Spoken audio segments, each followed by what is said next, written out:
Welcome to Byte-Sized Tech, where we like to blend casual conversations with some hopefully insightful discussions on the latest in technology and gadgets. So today we're going to be diving into some stuff, some recent discoveries that have exposed some pretty surprising security vulnerabilities.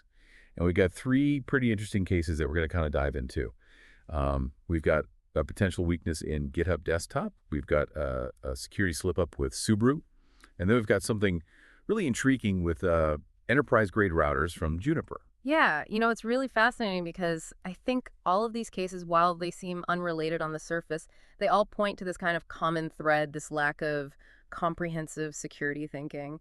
And it's not just about writing secure code, which is obviously extremely important, but it's about understanding the entire system and anticipating those potential weaknesses kind of at every level. Okay, so let's start with this GitHub Desktop vulnerability. So now we're not talking about like weak passwords. We're not talking about like phishing scams or anything like that. This one is about how Git itself handles your information. Right. So a researcher recently discovered this vulnerability. They've nicknamed it Clone.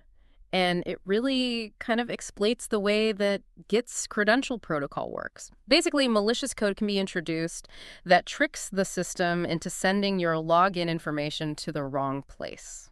So it's not that your password is weak. It's just that the system for sending it gets hijacked in mid-transit. Exactly. Think of it like this, right?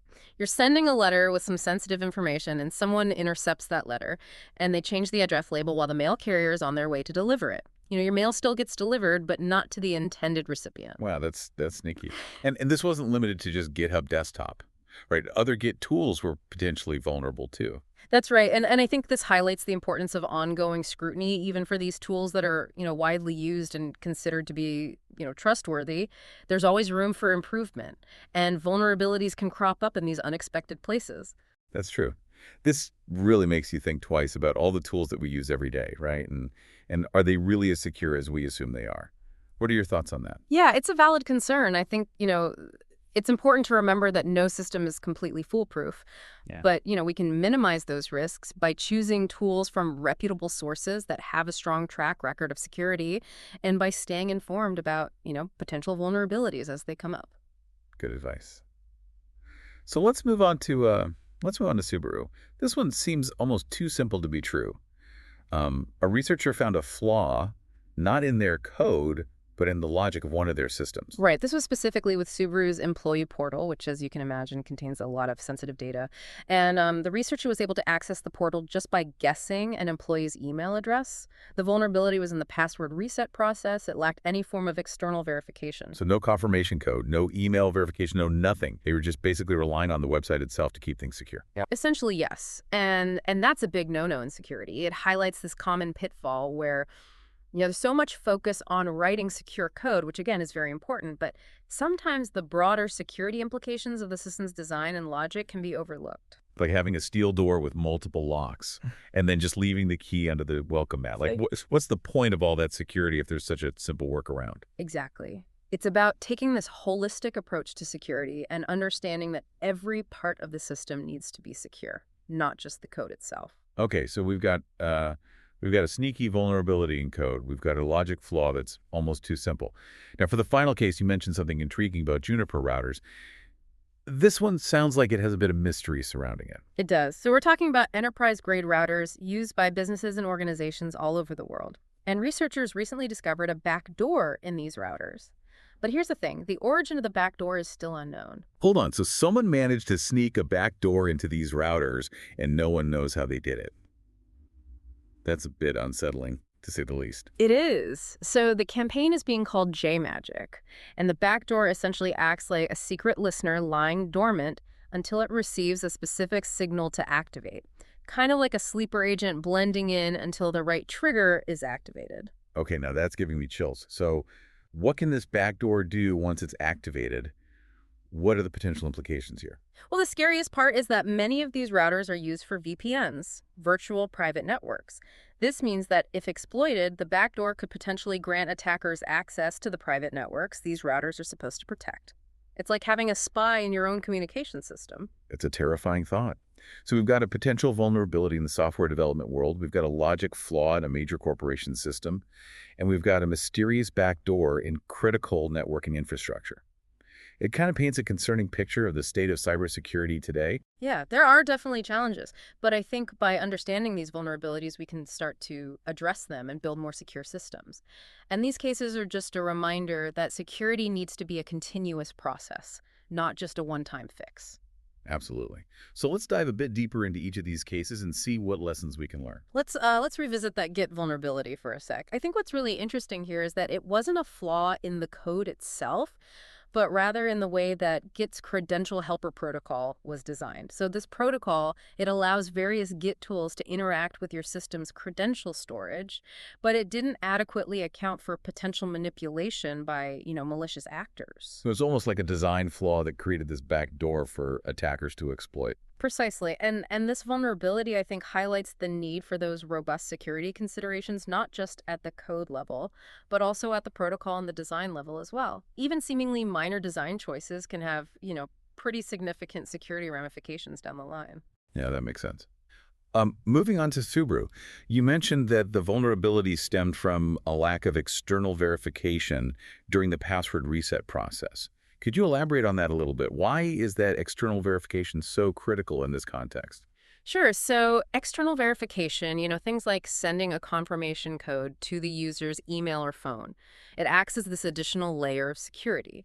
It helps to ensure that the person requesting the password reset is indeed the legitimate account owner.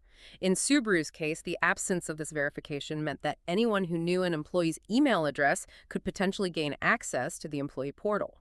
So it's like leaving a spare key under the mat for convenience. Yeah. But it also, makes your house vulnerable to anyone who knows where to look. Exactly. It's this trade-off between convenience and security. And while simplifying the user experience is super important, it shouldn't come at the expense of compromising security. There are often ways to strike a balance. Things like implementing multi-factor authentication can provide that enhanced security without overly burdening the user. Right. It's about finding that sweet spot where those security measures are strong, but not so cumbersome that they become a barrier to usability. Now let's talk about that mysterious Juniper backdoor for a second. What are some of the theories about how it got there? Who might be behind it? Well, the origin of this JMagic backdoor is still shrouded in mystery. Some cybersecurity experts speculate that it might be the work of a sophisticated state-sponsored actor, just given the complexity and the stealth of the backdoor. And this wouldn't be unprecedented. We've seen similar instances of nation-states targeting critical infrastructure in the past. So we could be talking about like a real-life cyber espionage operation here. That sounds like something straight out of a spy thriller. It does, doesn't it? Of course, this is just speculation at this point. Other theories suggest that the backdoor could be the work of, a highly skilled independent hacking group. It's fascinating and a little bit unnerving that we might never know for sure who's behind this. But regardless of the attribution, the presence of this backdoor, it raises some serious concerns. Absolutely. The fact that such a sophisticated backdoor could exist undetected for, an unknown period of time really highlights the challenges of securing these complex systems, and it underscores the importance of ongoing vigilance, proactive security measures, and just a deep understanding of those potential vulnerabilities. It really makes you wonder what other hidden threats might be lurking out there undetected. Yeah, it's a bit daunting to think that vulnerabilities can exist in these widely used tools and systems like this. What can developers, companies, even everyday users like myself, what can we do to kind of better protect ourselves? What are some practical steps that we can take? Well, first and foremost, staying informed is key. Keep abreast of the latest security news, vulnerabilities, best practices. There are tons of reputable online resources and security communities out there that provide, valuable information. So don't just bury our heads in the sand and hope for the best. Exactly. Knowledge is power, especially when it comes to cybersecurity. Next thing you know, prioritize security updates. Whether it's your operating system, your applications, your web browser, make sure you're running the latest versions. These updates often include critical security patches that address those known vulnerabilities. Oh, so those pesky update notifications, those are actually important. Who knew? They are. It might seem like a hassle sometimes, but they're essential for maintaining that, strong security posture. And don't forget about, strong, unique passwords. Use a different password for each of your online accounts. Make sure those passwords are complex and difficult to guess. I know everyone says that, but it's easier said than done. Any tips for managing all those passwords? Absolutely. Consider using a reputable password manager. These tools can generate strong passwords for you. They can store them securely, and they can even help you fill them in automatically across different websites. It takes a lot of the burden off of, remembering those complex passwords for every single site. Okay, that's a great tip. Any other advice for our listeners out there? Yeah, be cautious about what you download and install. Stick to trusted sources. Be wary of anything that seems too good to be true.